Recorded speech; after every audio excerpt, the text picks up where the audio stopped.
எனக்கு அன்பார்ந்த தேவ பிள்ளைகளே, கர்த்தரும் இரட்சகருமாகிய இயேசு கிறிஸ்துவின் திருநாமத்தில் உங்களை வாழ்த்துகிறேன், ஆசீர்வதிக்கிறேன்.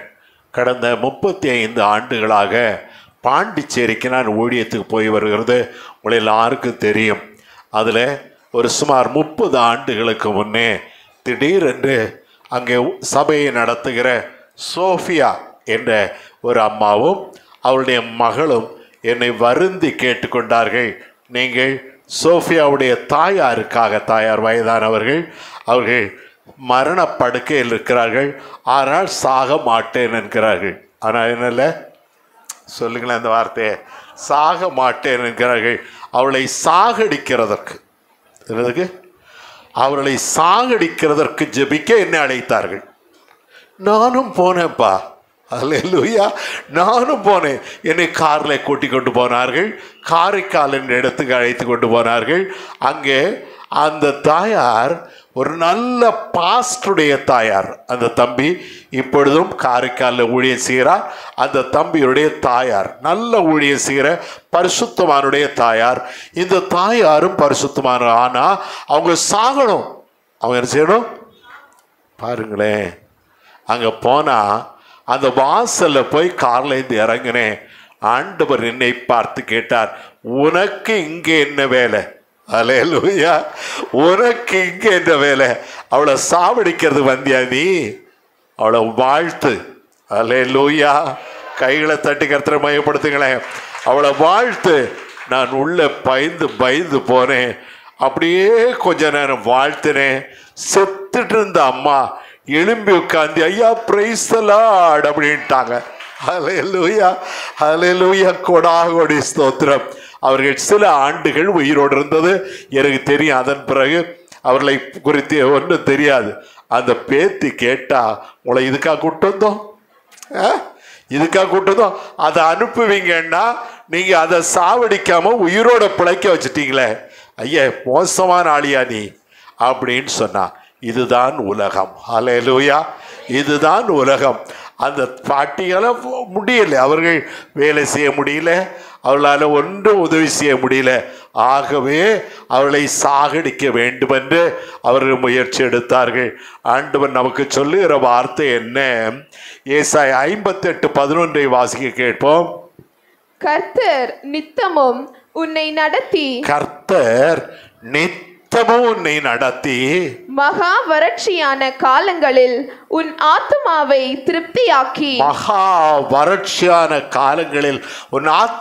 திருப்தியாக்கி உன் எலும்புகளை நினமுள்ளதாக்குவார். நீ நீர்ப்பாய்ச்சலான தோட்டத்தை போலவும் வற்றாத நீரூற்றை போலவும் இருப்பாய். திரும்ப ஒரு தடவை வாசித்துருவோமா? உண்மையாக எனக்கு மிக பிடித்தமான வார்த்தை.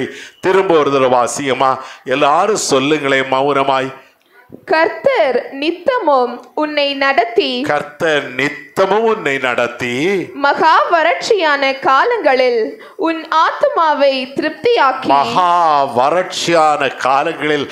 ஆத்துமாவை திருப்தியாக்கி உன் எலும்புகளை நினமுள்ளதாக்குவார். நீ நீர்ப்பாய்ச்சலான தோட்டத்தை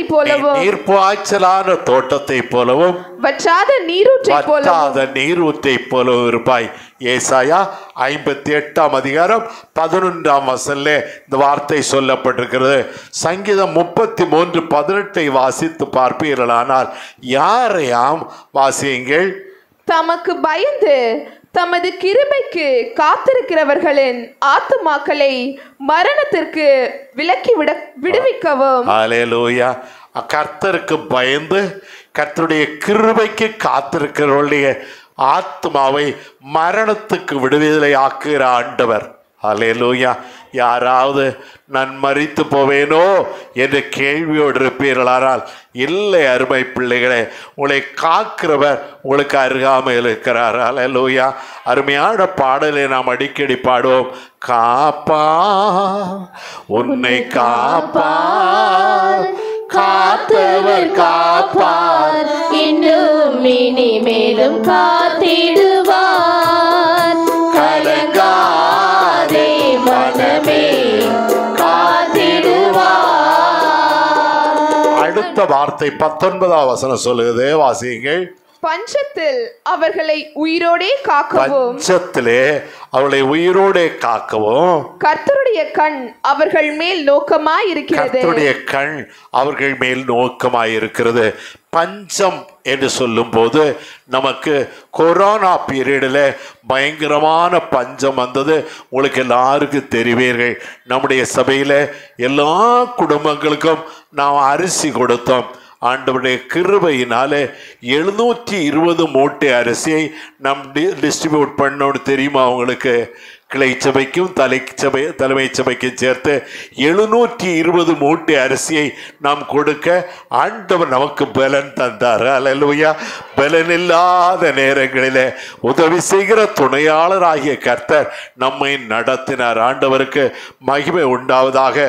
ஆண்டவர் 1 பேதுரு 3:12 படி யார் மேல அவர் நோக்கமாயிருப்பாராம்? கர்த்தருடைய கண்கள் நீதிமான்கள் மேல் நோக்கமாய் இருக்கிறது. கர்த்தருடைய கண்கள் நீதிமான்கள் மேல் நோக்கமாயிருக்கிறது. நமக்கு ஆண்டவர் சொன்னார், நம்முடைய சபையின் பிள்ளைகளாகிய நீங்கள் நீதிமான்கள். கைகளை உயர்த்தி அல்லேலூயா சொல்லுங்களேன். நீங்கள் நீதிமான்கள், உங்கள் மேலே கர்த்தருடைய கண்கள் நோக்கமாயிருக்கிறது. ஏசாயா 35:1-10 வரை உள்ள வசனங்களை அப்புறமாய் நீங்கள் வீட்டிலே போய் வாசிங்கள். ஏசாயா 35:1-10 வரை. அது 8வது வசனத்தை வாசித்து பார்ப்போம். அங்கே பெரும் பாதையான வழியும் இருக்கும். அல்லேலூயா. உனக்கு ஒரு பெரும் பாதையான வழி இருக்கும். அது பரிசுத்த வழி என்னப்படும். பரிசுத்த வழி என்னப்படும். தீட்டுள்ளவன் அதிலே நடந்து வருவதில்லை. தீட்டுள்ளவன் அதிலே நடந்து வருவதில்லை. அல்லேலூயா.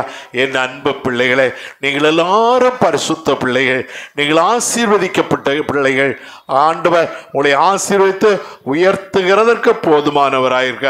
மகா வறட்சியான காலங்களில் இன்றைய நிலையில இந்தியா எப்படி இருக்கிறது?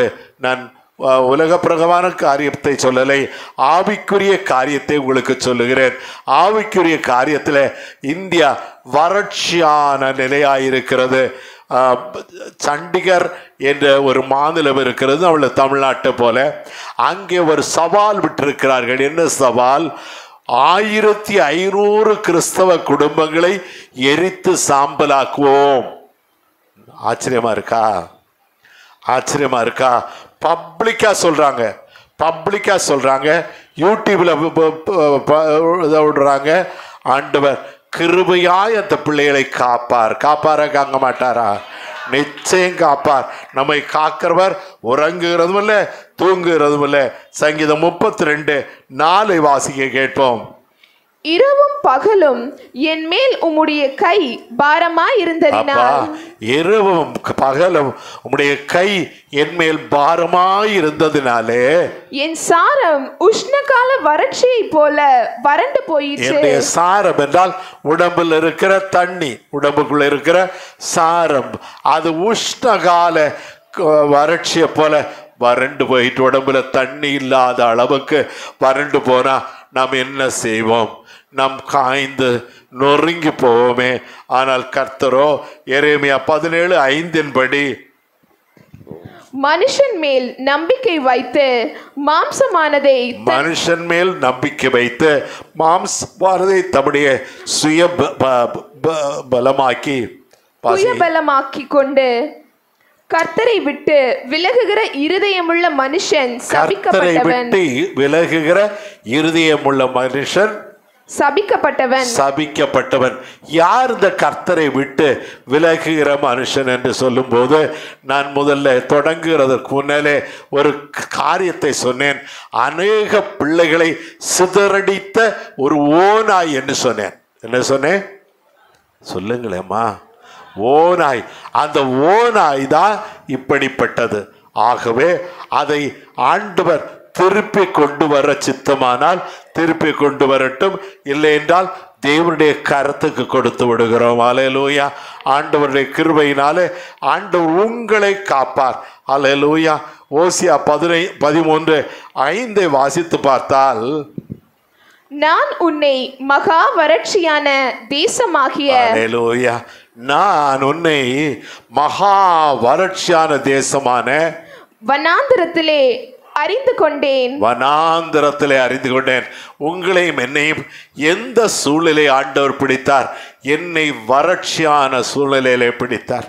நான் ஒன்றுமில்லாமல் வெறுமையாக இருக்கும்போது என்னை ஆண்டவர் தமக்கென்று பிடித்து கொண்டார். அல்லேலூயா. இன்று தம்முடைய கையிலே வைத்து கொண்டிருக்கார். உங்களையும் கூட ஆண்டவர் வறட்சியான சூழ்நிலை பிடிப்பாராக. கடந்த வாரத்தில் நம்முடைய அம்மா ஒருத்தர் என்னிடத்தில் வந்தார்கள். அவர்களை அறியாமல் கண்களிலிருந்து தாரை தாரையாய் கண்ணீர் வழிந்தது. நான் என்னம்மான்னு கேட்டபோது, குடும்பத்தில் கடன் பிரச்சனைகள், என்னால் தாங்க முடியலப்பா என்று சொன்னார்கள். உங்கள் குடும்பங்களில் இருக்கிற கடன் பிரச்சனைகள் உங்களை வருத்தி நொறுக்கும் போது கர்த்தரோ உங்களை கண்டுபிடித்து தமக்கு பிரியமான பாத்திரமாய் உருவாக்கி சாட்சியாய் நிறுத்துகிற ஆண்டவருக்கு கோடாகோடி ஸ்தோத்திரம். சங்கீதம் 107:5 வாசிக்க கேட்போம். பசியாகவும் தாகமாகவும் ஆத்துமா தோய்ந்ததாகவும் அலைந்து திரிகிறார்கள். அல்லேலூயா. பசியாகவும் தாகமாகவும் ஆத்மா தொய்ந்து போனதாகவும், தொய்ந்து போனதுன்னா இந்த கொடி அப்படியே இறங்கும் இல்லையா, அதுவரை தொய்ந்து போனதால போலவும் அலைந்து திரிகிறார்கள். நீங்கள் யார் அப்படிப்பட்ட சூழ்நிலையில கடந்து போகிறீர்கள்? என் அன்பு சகோதர சகோதரிகளே, கடந்த ஒரு 15-20 ஆண்டுகளுக்கு முன்னாலே நான் பசி பட்டினி, கிட்டத்தட்ட பசி பட்டினி. ஆனால் எங்களுக்கு அன்றாடம் ஏதோ ஒரு சாப்பாடு கிடைத்து விடும். அந்த சாப்பாடு தான் எங்களை காப்பாற்றினது, உயிரோடு வைத்தது. ஆண்டவர் கிருபையா எங்களை நடத்துகிறார். அல்லேலூயா. கிருபையே கிருபையே மாறாது நல்ல கிருபையே கிருபையே கிருபையே மாறாது நல்ல கிருபையே. எரேமியா 4:1 சொல்கிறது, இஸ்ரவேலே உங்களையும் என்னையும் பார்த்துதான் ஆண்டவரை இருக்க. வாசியுங்கள். இஸ்ரவேலே, நீ திரும்புகிறதற்கு மனதாயிருந்தால், நீ திரும்புகிறதற்கு மனதாயிருந்தால் என்னிடத்தில் திரும்பு என்று கர்த்தராகிய என்னிடத்தில் திரும்பு என்று கர்த்தர் சொல்லுகிறார். கர்த்தர் சொல்லுகிறார். இஸ்ரவேலே, மனுஷனோடும் தேவனோடும் போராடி ஜெயித்தவனே, உனக்கு மனது இருந்தால் கர்த்தரிடத்தில் திரும்ப. கர்த்தர் உன்னை அதிசயங்களை காண செய்வார். ஆண்டவருக்கு ஸ்தோத்திரம். ஆண்டவருனை திருப்தி ஆக்கி நடத்துவார். யார் யார் நம்புறீங்க? நல்ல கைகளை உயர்த்துங்களேன். யார் யார் நம்புறீங்க? திருப்தியாக்கி நடத்திடுவார், தேவைகளை சந்திப்பார், மீதம் எடுக்க வைப்பார், பிறருக்கு கொடுக்க வைப்பார், திருப்தியாக்கி நடத்திடுவார், தேவைகளை சந்திப்பார், மீதம் எடுக்க வைப்பார், பிறருக்கு கொடுக்க வைப்பார். பாடி கொண்டாடுவோம், கோடி நன்றி சொல்லுவோம், பாடி கொண்டாடுவோம், கோடி நன்றி சொல்லுவோம். 5 அப்பங்களை 1000 பெருக செய்தார், 5 அப்பங்களை 1000 பெருக செய்தார், 5000 ஆண்களுக்கு வயிறார உணவளித்தார், 5000 ஆண்களுக்கு வயிறார உணவளித்தார்.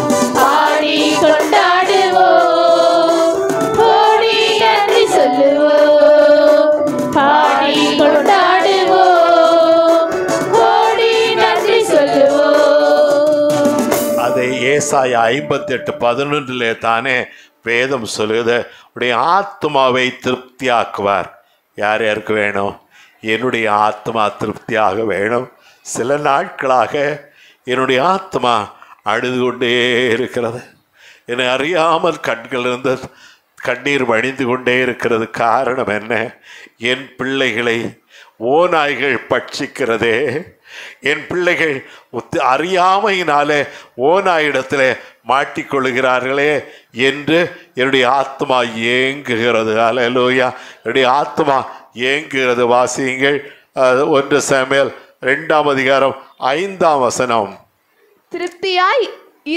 திருப்தியாய் இருந்தவர்கள் அப்பத்துக்காக கூலி வேலை செய்கிறார்கள். திருப்தியாய் இருந்தவர்கள், நன்றாய் சாப்பிட்டு திருப்தியாய் இருந்தவர்கள் அன்றாட அப்பத்துக்காக கூலி வேலை செய்கிறார்கள்.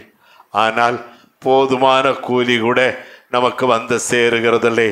என் அன்பு பிள்ளைகளே, சபையில் என்னை கேட்பார்கள், உங்கள் பிள்ளைகள் ஏன் ஆப்சண்ட் ஆகிறார்கள்? நான் அவர்களுக்கு சொல்லுகிற பதில் என்ன?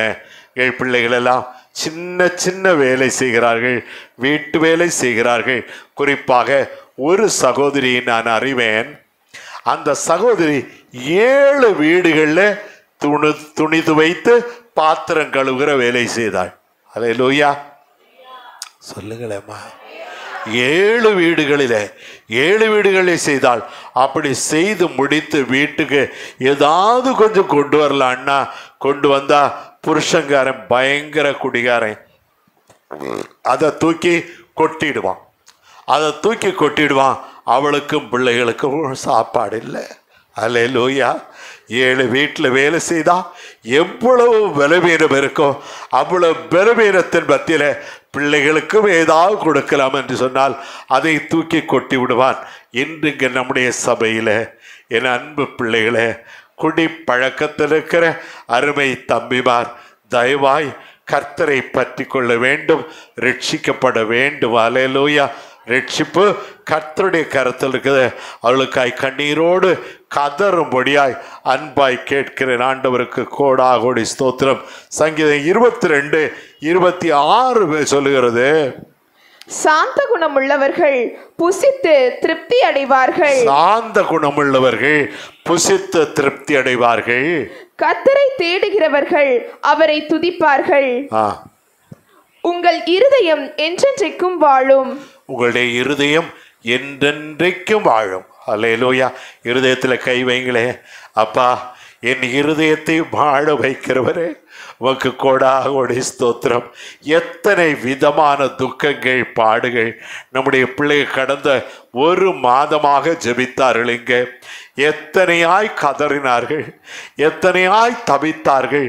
திருமணமாகாத என் அருமை பிள்ளைகளுக்காக நல்ல திருமண வரன்கள் கிடைக்க வேண்டும் என்று என் பிள்ளைகள் கதறினார்கள். குழந்தை பாக்கியம் இல்லாதவர்களுக்காக குழந்தை பாக்கியம் கிடைக்க வேண்டும் என்று கதறினார்கள். வேலை இல்லாத பிள்ளைகளுக்கு வேலை கிடைக்க வேண்டும். ஒவ்வொரு காரியங்களுக்காக என் பிள்ளைகள் கதறி அழுதார்கள். பிசாசின் பிடியில் இருக்கிற பிள்ளைகளை விடுதலை ஆக்குகிறதற்காக பிள்ளைகள் கர்த்தருடைய பாதத்திலே நின்றார்கள்.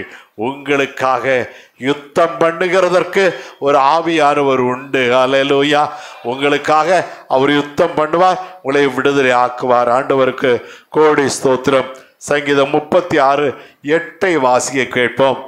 உமது ஆலயத்தில் உள்ள சம்பூரணத்தினால் திருப்தி அடைவார்கள். உம்முடைய ஆலயத்தில் உள்ள சம்பூரணம், நம்முடைய ஆலயத்தில் நிறைவுண்டு. சம்பூர்ணா நிறைவுண்டு. அந்த நிறைவுனாலே திருப்தி அடைவீர்கள். என்ப பிள்ளைகளே, என் ஆண்டவர் உங்களை திருப்தி ஆக்குவார். சங்கீதம் 65:4 வாசித்து பார்த்தால், உம்முடைய பிரகாரங்களில் வாசமாயிருக்கும்படி நீர் தெரிந்து கொண்டு சேர்த்து கொள்ளுகிறவன் பாக்கியவான். ஆண்டவரே, உம்முடைய பிரகாரங்களில் வாசமாயிருக்கும்படி நீர் சேர்த்து கொள்ளுகிறவன் பாக்கியவான். கர்த்தருடைய சபையிலே வாசமாயிருக்கிறது. பரிசுத்தவானாகிய யோசுவா ஆசரிப்பு கூடாரத்தை விட்டு பிரியாதிருந்தார் என்று வேதம் சொல்லுது. ஆகவே கர்த்தர் அவரை மோசைக்கு அடுத்தபடியாக இஸ்ரவேலில் உள்ள 6 லட்சம் ஜனங்களுக்கு தலைவனாய் மாற்றினார். உங்களை மாற்றுவாரா, மாட்ட மாட்டாரா? நிச்சயமாய் மாற்றுவார். நீங்கள் அநேகருக்கு தலைவர்களாய், நீங்கள் லீடர்ஸாய் உருவாக்க ஆண்டவர் சித்தம் கொள்ளுகிறார். மட்டுமல்ல, உடைய எலும்புகளை நினமுள்ளதாக்குவார் என்று ஏசாயா 58:11 தானே சொல்லப்படுது. மீண்டும் அந்த வசனத்தை வாசிக்க கேட்போம். கர்த்தர் நித்தமும் உன்னை நடத்தி கர்த்தர் நித்தமும் உன்னை நடத்தி மகா வறட்சியான காலங்களில் உன் ஆத்மாவை திருப்தியாக்கி உன்னுடைய ஆத்மாவை திருப்தியாக்கி உன் எலும்புகளை நினமுள்ளதாக்குவார். உன்னுடைய எலும்புகளை போதுமா, உன்னுடைய எலும்புகளை நினமுள்ளதாக்குவார். ஆண்டவருக்கு ஸ்தோத்திரம். எசேக்கியேல் 37:1 வேதம் சொல்லுகிறது, கர்த்தர் எசேக்கியேல் தீர்க்கதரிசி அநேக லட்சக்கணக்கான எலும்புகள் பிரிந்து கிடக்கிற இடத்துல கொண்டு போய் நிறுத்தி இந்த எலும்புகள் உயிரடையுமா என்று கேட்டார். ஆனால் எசேக்கியேல் தீர்க்கதரிசி மிக புத்திசாலி. அவர் என்ன சொல்ற, ஆண்டவரே நீர் அதை அறிவீர். அல்லேலூயா. இன்றைக்கு நம்மை பார்த்து இந்த எலும்புகள் உயிரடையுமா என்று கேட்டால் என்ன பதில் சொல்லுவோம்? கர்த்தாவே அதை நீர் அறிவீர் ஆண்டவரே. அப்போ நீ இத எலும்புகளை பார்த்து தீர்க்க தரிசனம் சொல்லு. தீர்க்க தரிசனம், எலும்புகளே உயிரடையுங்கள். அல்லேலூயா. கைகளை தட்டுகளம்மா. இந்த எலும்புகள் நானும் நீங்களுமாய எலும்புகள் உயிரடைந்து எழுந்து நிற்கிறோம். அப்ப ஆவியில் அப்படி அசையாம நிற்குது. பொம்மை கணக்கா ஒரு 10,000 20,000 எலும்பு கூட எலும்பு நின்னா எப்படி இருக்கும்? ஆக அவைகளுக்குள்ளே ஆவி உண்டாகும்படியாய் தீர்க்க தரிசன உரை அதன்படி உரைத்தார். எல்லாம் அப்படி அசைந்து ஆடி கர்த்தருக்கு மகிமையை செலுத்தினது. நீங்களும் நானும் அசைந்து ஆடி கர்த்தருக்கு மகிமையை செலுத்த அழைக்கப்பட்டவர்கள். ஆண்டவருக்கு கோடாகோடி ஸ்தோத்திரம். உலர்ந்த எலும்புகள் உயிர் பெற்று எழ வேண்டும், ஒன்று சேர்ந்து முழு மனிதனாக வேண்டும். உலர்ந்த எலும்புகள் உயிர் பெற்று எழ வேண்டும், ஒன்று சேர்ந்து முழு மனிதனாக வேண்டும். ஐயா அசைவாடு அசைவாடு ஆவியான தேவா, இன்று அசைவாடு அசைவாடு ஆவியான தேவா. உலர்ந்த எலும்புகள் உயிர் பெற்று எழ வேண்டும், ஒன்று சேர்ந்து முழு மனிதனாக வேண்டும். ஒரு நாள் திடீரென்று ஆவியானவர் என்னோடு பேசினார். என்ன சொன்னார்? உடைய உள்ளத்திலிருந்து ஜீவ தண்ணீருள்ள நதிகள் புறப்பட்டு ஓடும். அல்லேலூயா. என் அன்பு பிள்ளைகளே, உங்களுக்கும் சொல்லுகிறேன், உங்களுடைய உள்ளத்திலிருந்து ஜீவ தண்ணீருள்ள நதி, வற்றாத தண்ணீர், ஜீவ தண்ணீருள்ள நதிகள் புறப்பட்டு ஓடுமானால் அநேகர் அதில் பானம் பண்ணுவார்களா இல்லையா? அநேகர் விடுதலை பெறுவார்களா இல்லையா? அநேகர் ஆசீர்வதிக்கப்படுவார்களா இல்லையா? எனக்கு கணக்கு தெரியவில்லை. எத்தனை நூற்றுக்கணக்கான சகோதர சகோதரிகள் கொடிய நோயிலிருந்து விடுதலை பெற்றிருக்கிறார். அதன் பிறகு இந்த வார்த்தை ஆண்டவர் எனக்கு கொடுத்த பிறகு நூற்றுக்கணக்கானவர்கள் விடுதலை பெற்றிருக்கிறார்கள். ஒரே ஒரு சாட்சியை சொல்ல விரும்புகிறேன். பாண்டிச்சேரியில் ஒரு சகோதரி, நான் அடிக்கடி சொல்லுகிற சாட்சி தான், மன்னித்து கொள்ளுங்கள். ஒரு சகோதரி, அவர்கள் அரியலூரிலிருந்து கொண்டு வரப்பட்டிருந்தார்கள். அவர்கள் திடீரென்ற பெரிய பணக்கார பிள்ளை, அவர்களுக்கு ஒரு பெரிய டிராக்டர், அதாவது டிராக்டரில் 36 வீல் உள்ள ஒரு வாகனம் வைத்திருந்தார்கள். அவர்களுடைய அந்த விளைபொருட்களை கொண்டு போகிறதற்கு அதையெல்லாம் அவளுடைய கணவனார், சின்ன பையன், 26 வயசு பையன், அவன் தான் மெயின்டைன் பண்ணி கொண்டிருந்தான். அவன் மெயின்டைன் பண்ணி கொண்டிருக்கும்போது அதுக்கு காற்று பிடிக்கிறது. வீலுக்கு 36 வீலுக்கும் காற்று பிடிக்கணும். காற்று பிடிக்கிறவர்கள் வரவில்லை. ஆகவே இவனுக்கு ஒன்றுமே தெரியாது. இவன் அவசர அவசரமாய் போய் அதற்கு காற்று பிடிக்கும் போது அது அளவுக்கு மிஞ்சி காற்று ஏறிவிட்டது. அளவுக்கு மிஞ்சி காற்று ஏறி வெடித்து இவன் சிதறி போனான். 26 வயதிலேயே சின்ன பின்னமாய் சிதறி போனான். சிதறி போன போது அதை பார்க்கிற மனைவி, அவளும் 25 26 வயது உள்ளவள், அழுகிறாள். அழுது கொண்டே இருக்கிறாள். நாட்கள் கடந்து சாப்பிட மாட்டேன் என்கிறாள். நாட்கள் கடந்து போகிறது. அவளை தூக்கி ஜிப்மர் ஹாஸ்பிட்டலுக்கு கொண்டு வந்தார்கள். அங்கே அவளை டெஸ்ட் பண்ணினாள். அவளுக்கு பாருங்கள், இது ஒரு பக்கம் வேதனை, இன்னொரு பக்கம் அவளுக்கு கேன்சர் 4வது ஸ்டேஜுக்கு போய்விட்டது. கேன்சர் 4வது ஸ்டேஜ் முடிஞ்சிச்சுன்னு அர்த்தம். அவளை கொண்டு வந்து நம்முடைய சபையில் படுக்க வைத்திருக்கிறார்கள். நான் போவேன் என்பதற்காக கொண்டு வந்து படுக்க வைத்திருக்கிறார்கள். எல்லாரும் வந்து என்னிடத்தில் பேசுவார்கள். கடைசியாக வந்து சொன்னார்கள், ஒரு பிள்ளை இருக்கிறா, அந்த பிள்ளை உடம்புலாம் நாத்தம் எடுக்கும்பா, உங்களுக்கு கொண்டுறலப்பா. அப்படி பரவாயில்லை, நாற்றம் எடுத்தால் பரவாயில்லை, அவளை கொண்டு வாருங்கள் என்று சொன்னபோது அப்படியே தூக்கி கொண்டு எனக்கு பக்கத்தில் உட்கார வைத்தார்கள்.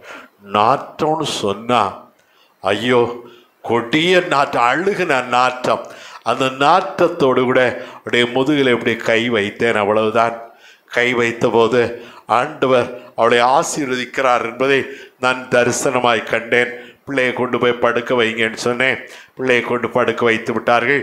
அதன் பிறகு அவளுக்கு நான் ஜெபிக்கவே இல்லை. 2 நாட்களுக்கு பிறகு அதே ஜிப்மர் ஹாஸ்பிட்டலில் கேன்சர் வார்டிலே போய் பார்த்தால் அவளுக்கு கேன்சரே இல்லை. அல்லேலூயா, சத்தமாக சொல்லுங்களேன். அவளுக்கு கேன்சரே இல்லை. கர்த்தர் நம்மை நித்தமும் நடத்துகிறவர், நம்மை வற்றாதி நீரூற்றண்டையில் நடத்துகிறவர், அதிசயங்களை காணச்சவர். உங்கள் ஒவ்வொருவரையும் அப்படி ஆண்டவர் நடத்த வேண்டும். ஆண்டவருக்கு ஸ்தோத்திரம். நீ நீர்ப்பாய்ச்சலான தோட்டத்தை போலவும் வற்றாத நீரூற்றை போலவும் இருப்பாய். கடைசியாக வற்றாத நீரூற்று, உடைய வெள்ளத்திலிருந்து வற்றாத நீரூற்று எப்போதும் பாய்ந்து கொண்டே இருக்க வேண்டும். நாங்கள் 4 பேர் டெய்லி ஜெபிக்கிறோம் காலையில். என்னுடைய சகோதர குமாரவேலை கேளுங்களேன், நான் அன்றாட ஜெபிக்கிற காரியம் இது. ஆண்டவரே, வற்றாத நீரூற்றாய் என்னிடத்தில் புறப்படும், என் பாத்திரம், சத்தமாக சொல்லுங்க, நிரம்பி வழிகிறது. ஜீவனுள்ள நாளெல்லாம் நன்மையும் கிருபையும் என்னை தொடரும். யார் யார் சொல்லுவீங்க? என் பாத்திரம் நிரம்பி வழிகிறது. உங்களுடைய பாத்திரம் நிரம்பி வழிகிறது. ஜீவனுள்ள நாளெல்லாம் நன்மையும் கிருபையும் நம்மை தொடரும். அல்லேலூயா. அப்படியே தலைகளை தாழ்த்துவோமா? வாழ்நாளெல்லாம் களிகூர்ந்து மகிழும்படி திருப்தியாக்கும் கிருபையினால் காலைதோறும் களிகூர்ந்து மகிழும்படி திருப்தியாக்கும் கிருபையினால் நீரங்களை திருப்தி ஆக்கி நடத்துகிற நல்ல தேவனாயிருக்கிறதற்காய் ஸ்தோத்திரம். தேவர் நித்தமும் எங்களை நடத்துவீர். மகா வறட்சியான காலங்களிலும் எங்களை தேவரை பலன் தர செய்வீர். எங்கள் ஆத்மாவை திருப்தியாக்குவீர். எலும்புகளை நினமுள்ளதாய் மாற்றுவீர். நான் நீர்ப்பாய்ச்சலான தோட்டத்தை போல இருப்பேன் என்று ஒப்பு கொடுக்கிறோம். இயேசுவின் நாமத்தில் பிதாவே, ஆமென், ஆமென்.